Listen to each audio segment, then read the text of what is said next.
आप आज से चुने हुए नहीं हो।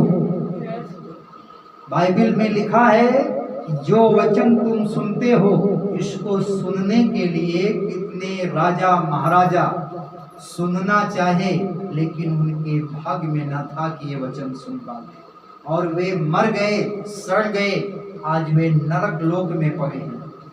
लेकिन उसकी दया आपके ऊपर हुई है, उसके मुख से निकले हुए वचन आप सुन पाते हैं।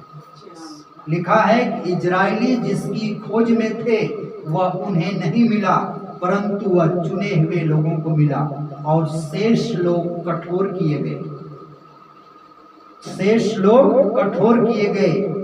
रोमियो के नाम पौलुस प्रेरित की पत्री अध्याय 11 वचन 7 से लेके 8 तक। तो इस परमेश्वर के वचन को सुनने के लिए बड़े से राजा महाराजा लोग सुनना चाहे, लेकिन उनके भाग्य में नहीं था कि प्रभु यीशु के मुख से, सेनाओं के परमेश्वर यहोवा के मुख से निकले हुए वचन को सुने, और वे बिना वचन सुने मर गए, सड़ गए और गल गए, उनका नामो निशान मिट गया। आज वे नरक लोक की यातनाएं झेल रहे हैं, जहाँ का कीड़ा कभी मरता नहीं, जहाँ की आग कभी बुझती नहीं। उस जगह पर वे डाले गए। आपके ऊपर उसका अनुग्रह हुआ है, आपके ऊपर उसका प्यार बरसा है। उसने आपको चुना है कि आप उसके मुख से निकले हुए वचन को सुनते हैं। ये सबके भाग्य में नहीं है। अगर सबके भाग्य में होता तो आज संसार के लोग प्रभु यीशु मसीह का विरोध नहीं करते।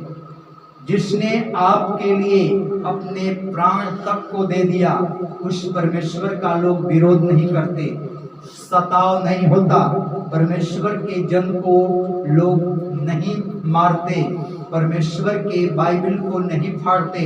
लेकिन ये चुने हुए लोगों के ऊपर अपना प्रेम प्रकट किया।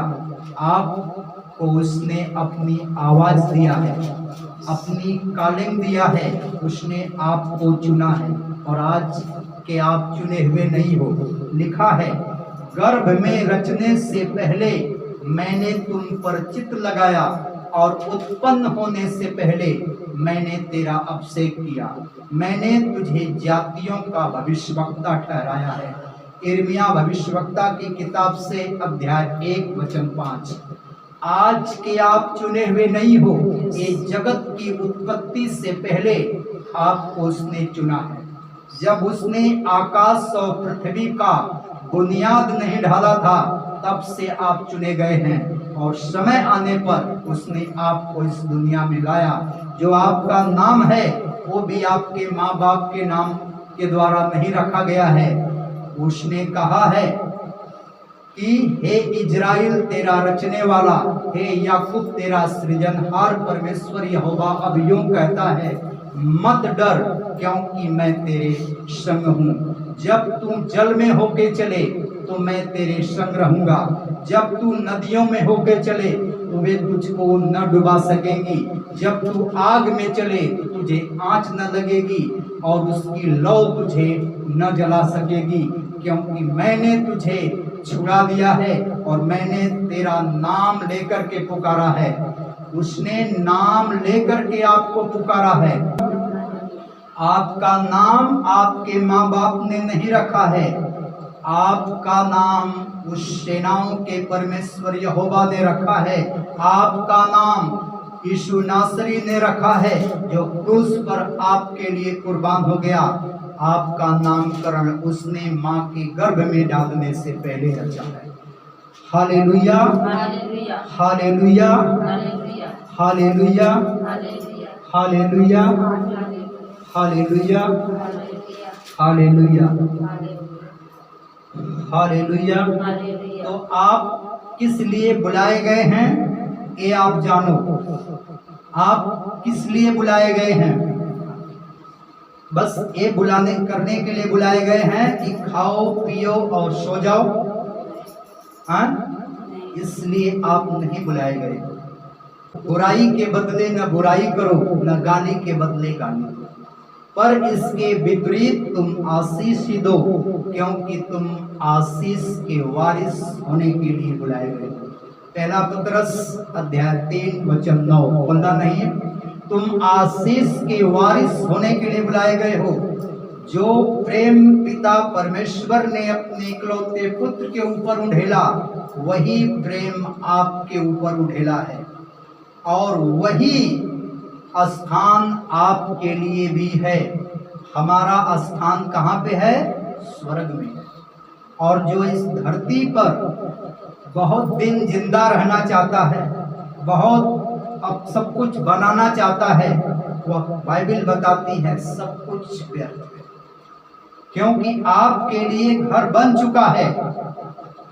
ईंट पत्थरों का घर नहीं है, लकड़ी का घर नहीं है, आपके लिए एक सेपरेट घर बना है, जिसकी बुनियाद में ईंट प्रभु यीशु मसीह ने रखा है, और उस भवन में आपका नाम लिखा है, दरवाजे पे आपका नाम लिखा है।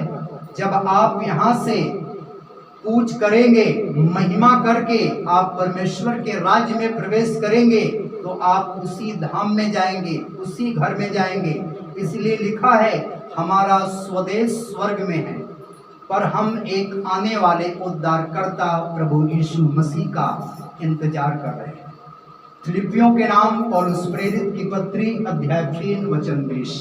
Hallelujah, hallelujah, hallelujah. हमारा स्वदेश कहाँ पे है? स्वर्ग में है।